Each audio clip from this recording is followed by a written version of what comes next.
Hello, everyone, and welcome to the UCL M&A Group's brand new Diversity and Inclusion Week. My name is Emerald Way, and I'm the Speaker Relation Executive of the group. Alongside me is Janesh Bothra, our Head of Client Relations. Following the huge success of our M&A Monday series, we felt obliged to address the importance of D&I topic within the investment banking industry. And as the society with the largest social media presence in the UK, therefore, during this 7 days event, you can expect interviews with head of D&I in leading investment banks, M&A advisors, as well as panel events, which will help students coming from a diverse background break into the industry. Today, we're very delighted to welcome another speaker with us today in our D&I week, Rondette Amoy Smith. Rondette is the EMEA Head of Diversity and Inclusion at Nomura. She is also the advisory board member of UK Black Business Show, a firm to inspire and connect Black business professionals, and Petra Velzeboer, a company that revolutionizes mental health. Rondette worked in Goldman Sachs for almost 8 years, where she also made huge contributions to the D&I industry as the executive director. She has a master in human capital management at NYU. We're very honored to have her here as the addition to our D&I event. So without further ado, let's get started. How are you, Rondette? I'm well. Thank you so much, Emerald. Thank you for having me. It's just lovely to be part of this, and it's great to see you and your colleagues and comrades coming together on such an important topic. That's great to hear, Rondette. So let's get started with the questions. The first one would be, what prompted you to decide to switch to diversity and inclusion rather than pure HR? Really good question. So I had always interwoven every single thing I had done in past roles within HR. They all had an element of diversity, equity, and inclusion in them. So it wasn't too far-fetched for me. I am from Brooklyn, New York. My family background is Jamaican. I'm mixed heritage. So for me, I'm a woman, it's just natural that I'm a living D&I experience. I'm a living experience as someone who has these experiences of being othered. And so it had always been a part of what I'd done. My initial career many moons ago was actually in journalism. And I remember when I started in journalism, it was always my mission to see more women like me who looked like me and had experiences such as I had be represented. So I think representation from a very young age had always been very, very important to me. And then when I joined the workforce, as I mentioned, whether it was working at JP Morgan or American Express, Goldman Sachs, in every role that I took on, I always would stop and ask the question, are we excluding anyone? Are we making sure everyone feels a sense of belonging? So it had always been really important to me. And I fully dove into diversity, equity, and inclusion in 2018. I was tapped for the role and it seemed like the right time. And now to see it balloon into something that everyone wants a part of and to be associated with, it's great to see, but it's also good to know that I was there before it became almost a trend, so to speak. Thank you very much for sharing that. And do you mind telling us some experiences that you were very proud of as the head of D&I at Nomura or Goldman Sachs, when you felt like you really made an impact in D&I? Thank you. Yeah, good question. So I've only been at Nomura for about 3.5 months now, so it's still relatively early days. But when I think about my time at Goldman Sachs, I mean, there's probably so many or too many to name. But I led our Black and Asian talent strategy across Europe, and 2020 was a very challenging year in both the Black and Asian populations. Obviously with the murder of George Floyd in May 2020, prior to that, you had Breonna Taylor, you had Ahmaud Arbery, and thousands, countless Black men and women who had been killed brutally in the years prior that we just didn't know about or we weren't talking about. And then for our Asian population, we think about Stop Asian Hate, we think about the impact that COVID has had on these populations. And so I'm most proud that even though both of those kind of areas of focus were massive juggernauts for us in 2020, I'm proud to have been at the helm of ensuring that our population knew that when they came into the 4 virtual walls, of Goldman Sachs, because we were all at work at the time, at home, working from home at the time, that they felt a sense of belonging and they felt represented. They felt that they were heard. We did several roundtable discussions. We brought in experts to speak on the topic. And I made personal phone calls to people. If I knew someone was personally impacted or feeling the impact of being discriminated against, or just feeling the impact of seeing someone like them enduring this horrible, actions, I would pick up the phone and just talk to them. And I think that human one-on-one connection is something I'm most proud that I've been able to instill wherever I go. Thanks for providing such a good explanation of that. So why do you think that diversity and inclusion matter in the financial industry? And can you tell us, about what kind of positive influence it has brought to your company already? Yeah. I mean, look, I think diversity, equity, and inclusion. So I tend to use DE&I, diversity, equity, and inclusion. I think it's important across all industries, but to your point, when we think about finance and the financial sector, it's most important because it's a sector in which we have historically not seen representation, right? So if I think about when I just started working, 15, 16, I don't even know how many years ago it's now been that I've been in the workforce, it's come a long way that I've seen Black women in this space, Asian women at senior levels. We have so long to go because historically it wasn't a space that was created for us or by us. Knowing that the LGBT population has a voice now, knowing that if you have any form of disability, you can come forward and feel confident in saying that finance has not traditionally been a space for that. It's been a space where, at the very senior levels and all the way down, controversial or not, it's occupied by white males. And that's a history of that. That's a history of looking at people within their own networks, bringing in people in their own networks. I was talking to a white colleague the other day and she said, oh, well, my uncle worked in this bank and my dad had worked at that bank. And I'm listening and she wasn't gloating. I think she was just, reflecting on her life. And I said, wow, that's really interesting. Like my grandfather was a farmer, who couldn't read or write. My parents were school teachers. They still don't even really understand what I do, right? So when you look at the disparity in terms of two things that are very important to the work that I do, opportunity and access, that disparity will continue to grow and grow and grow unless we make the efforts as DEI leaders to specifically work to close the gap. So it's very important and it'll continue to be important. We see in technology, for example, if you look in the tech sector, you'll see a younger crowd, you'll see potentially more women, you'll see more diversity, you'll see, people with, all kinds of diverse experiences. It's a lot more diverse because it's a budding and blossoming industry. Finance it's quite cemented, right? So we have a way to go. Thank you. You're very right. A long way to go and many more to do. So what is your next goal or plan to take up the initiative in order to create a more equal and diverse workspace at Nomura? And following up on that as well, how do you ensure that people in the company actually are engaged with these new initiatives?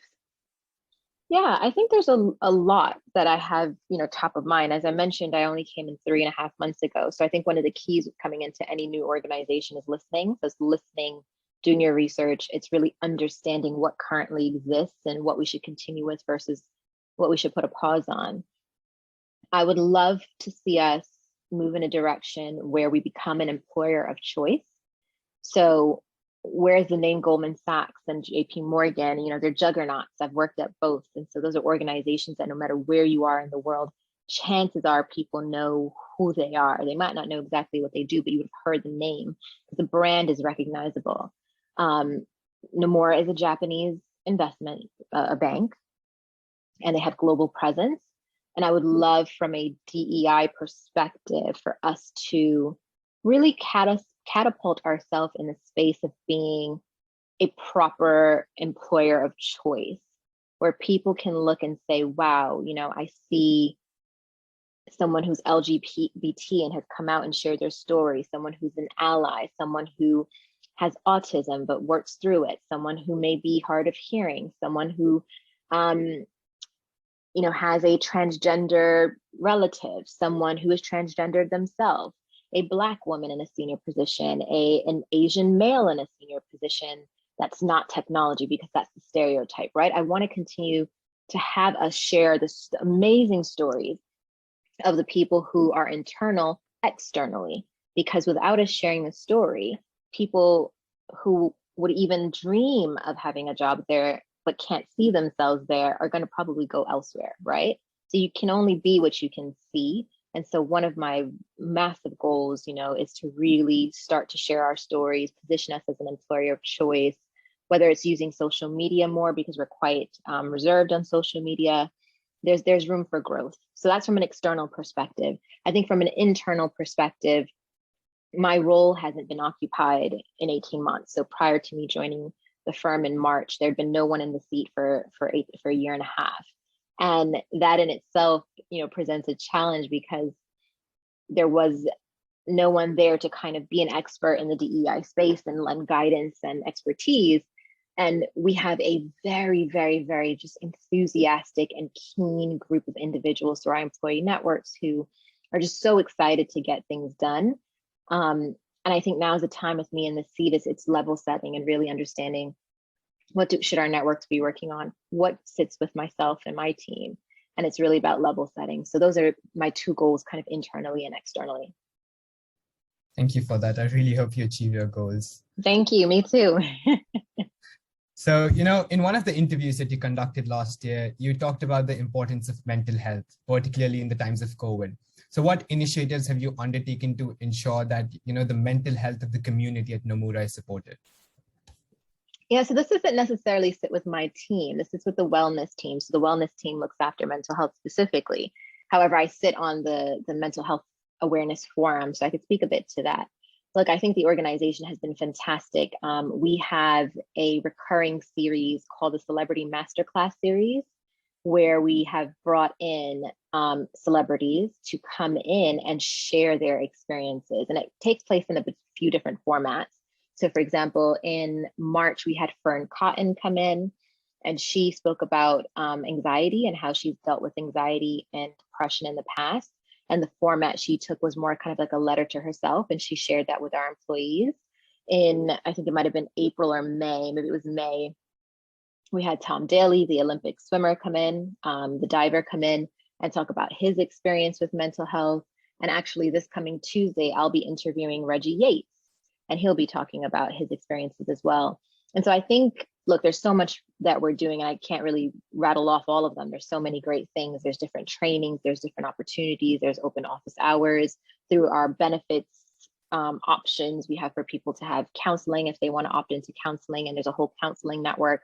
But I think even that example of having this kind of, celebrity masterclass where people who seem quite extraordinary and out of touch, out of reach for the average person, coming in to little old us and talking about times when they've felt, whether it's depressed, postpartum depression, anxiety, any other range of mental health challenges, right? Because it runs the spectrum, whether someone has bipolar or is dealing with a family member who's schizophrenic, et cetera. But those individuals sharing those stories have really helped our employees open up so much more and say, gosh, well, if Fern Cotton is going through this, or if Reggie Yates is going to, if that person who is on this massive pedestal that social media and the media put them on can open up and be so honest and frank about how they're coping with COVID, but even prior to COVID, then I can too.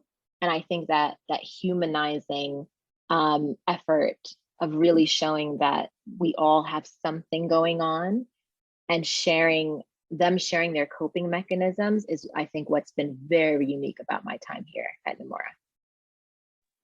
Thank you. I do think that is quite a unique and very helpful program that Nomura provides. And the next question for you is, what are the biggest challenges that the financial industry is still facing in terms of diversity, equity, and inclusion? I see what you did there, Emerald. You picked up the DE&I. I love it.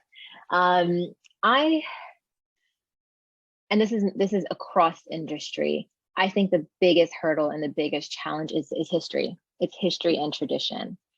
I say to my senior leaders and my senior manager all the time, there is no magic wand.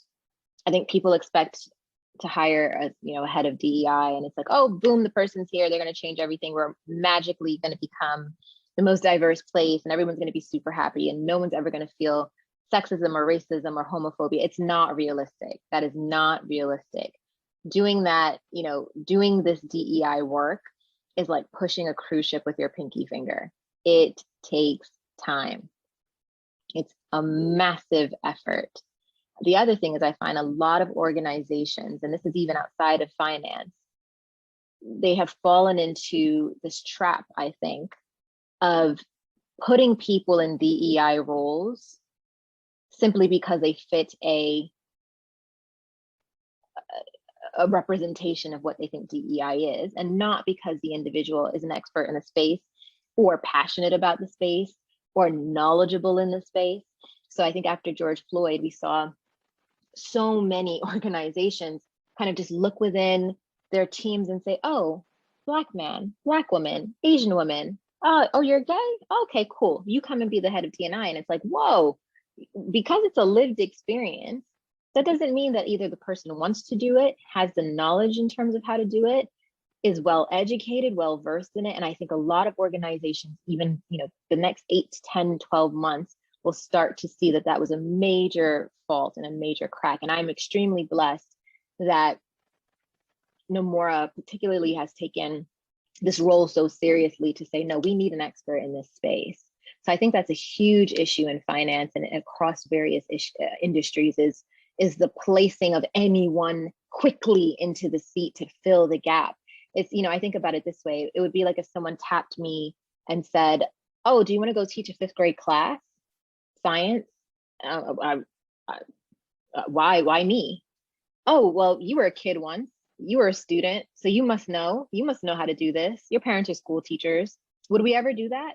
Absolutely not. That doesn't make any sense. It just literally doesn't make sense. I'm not a qualified teacher. I didn't go to school for teaching. I don't understand the psychology of children. I didn't like science. Like, there's just so many reasons why I'm not the right person for the role. But looking at me and saying, well, you were a student once, you had science class, your parents are teachers, like none of that makes sense. And I think when organizations start to really process that, they'll get somewhere. And then I think the other point that I was raising was around tradition and history and heritage, right? Especially in finance, there's a history of, it doesn't happen as much anymore, but there's a history of, well, I know you, Emerald, I know you, Janesh, I'm just gonna hook you up with this job. You know what I'm saying? Like it's this insular view of how to bring talent in. That doesn't really happen anymore. People need to be there on their merit. But you'll see, a lot of the organization is still white males in banking. And I think as we really start to like actively seek diverse talent outside of what we're seeing internally for all of these organizations, we will see a massive change. But it's the internal and the external, to push and a pull. Because again, if I grew up in a setting where I didn't even know banking was an option for me, and in my mind, oh, that's not for a little Black girl from Brooklyn, I would never fit in. If I'm not seeing the stories and hearing the stories of how I can succeed there, it's so far off my radar that I won't even pursue it. And so we need to really do our best to show that diversity is important in order for us to make the change at all. Thank you for using, real life anecdotes to give us an in-depth insight into the situation. So as a final question, I just want to ask you, what can I do as an individual to, be more inclusive and be more supportive of the people that I'm working with? Amazing question. There's a few things, and these are some of the pointers that I share with my clients when they ask similar questions. I always start with telling people that the best thing you can do is ask someone, how are you? Super benign, seems very simple, may even seem slightly silly. But if you say to a colleague on a Monday morning, a classmate Monday morning, how are you? What that does is it permissions the person to answer you in the way that they choose. So if there's something going on in the news that has impacted the LGBT community and that person identifies as LGBT plus, then they may say to you, actually, I'm not doing really well because such and such happened in the news. There's this protest going on in X, Y, and Z country. This is really making me feel a kind of way. And that person may open up to you. If you say, how are you to someone, you know, who's Black off the heel, and it might not be, some people don't want to talk about it, but off the heels of everything that happened with the resurgence of the Black Lives Matter movement last year, you may learn that that person, you know, is really struggling with it. Same thing with our Asian population in response to all the assaults and terrible things that have been happening to the Asian community off the, you know, following the outbreak of COVID-19. So I think I always start by saying, ask the person, how are you? At the same time, the person may say, I'm great, because they might just want to come to work or come to class and like focus on their thing, but it gives that opportunity to start a conversation. The next thing I would say as an individual is self-education is king. There is so much, there's a plethora of information at our fingertips that, you know, more so than ever existed in our lifetime. You know, I'm positive that I'm considerably older than both of you. And when I was in university, when I was in high school, like we barely had AIM and like AOL Instant Messenger, and these things probably mean absolutely nothing to you. We barely had those things. I grew up with encyclopedias. So if I wanted to learn or understand, yeah, I see your face. If I wanted to learn or understand something, I'd have to go into an encyclopedia. There was no Google, there was no internet. And now we have Netflix documentaries, we have podcasts. Podcasts didn't exist, you know, when I was in university, that wasn't a thing. You know, your phone didn't even connect to the internet, I don't think, in university for me. I don't even think we had like that option at all. And so now you have podcasts, you have YouTube, you have Instagram, you have people tweeting about things. Like information is so readily available at our fingertips that I can no longer, as a DEI leader and specialist, accept when people say, I just didn't know. Well, no, it's you just didn't want to know. You just didn't want to educate yourself. You didn't want to find out. So I think self-education is so incredible and so important, because for the individual who is diverse in whatever way that is, it demonstrates to them a level of care, compassion, and camaraderie.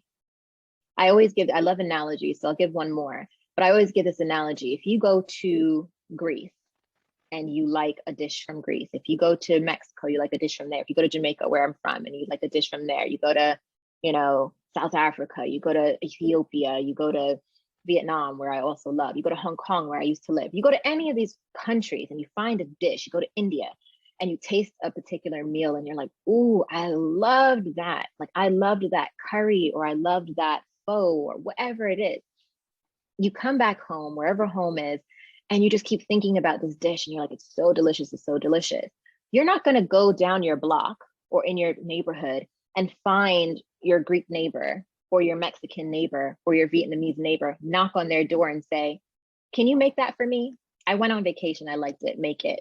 You would never do that. I hope you would never do that. What you would do is do a Google search and say, huh, I really love that wrap I tried. I really loved that jerk chicken, whatever it is. You're going to do a Google search. You're going to figure out what the ingredients are. You're going to go to the market. You're going to pick up the ingredients. You're going to flip through your recipe book, whatever it is, and you're going to attempt to make it.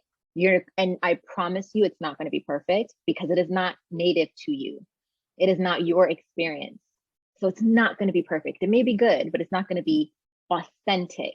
But what you would have done is tried. And then after you've tried, then you go to your neighbor and say, ooh, you know, I tried to make, you know, this quesadilla. I tried to make, you know, these particular meatballs, whatever it may be. I think I got the seasoning off. Maybe I left it in the oven too long. Maybe the fire was on too high. And that's where the dialogue starts, because that's where the neighbor can say, oh, come on and, you know, watch me do it. Watch me cook it. Or why don't we do it together? Or here's my grandma's recipe book. Yeah, you can borrow it. And I use that as an analogy because that's what makes sense to people. It's the same thing with understanding, especially ethnic diverse communities, but any type of diversity. You don't understand the person's lived experience, but you don't go up to someone and say, hey, what is it like being gay? Oh, yeah, educate me on what it's like being Black. Provide me with all the books. You do the work. No. You go, you do the work, you educate yourself, you give it a try. And I promise you, as awkward as it feels, when you go and have a conversation, if that person is comfortable having the conversation about what their identity is, so whether it's an ethnic identity, a sexual orientation identity, a disability identity, whatever it is, the fact that you would have tried to educate yourself first will make the conversation so much more fruitful for both of you. Thank you. Thank you very much again for joining us today, Rondette, and helping us with this initiative, and for your active contribution in diversity, equity, and inclusion. Our audiences will definitely greatly benefit from hearing your answers and insights. And for our viewers, please do consider subscribing and liking this video for many more insightful interviews in the future. Thank you very much. Thank you. Thanks for having me.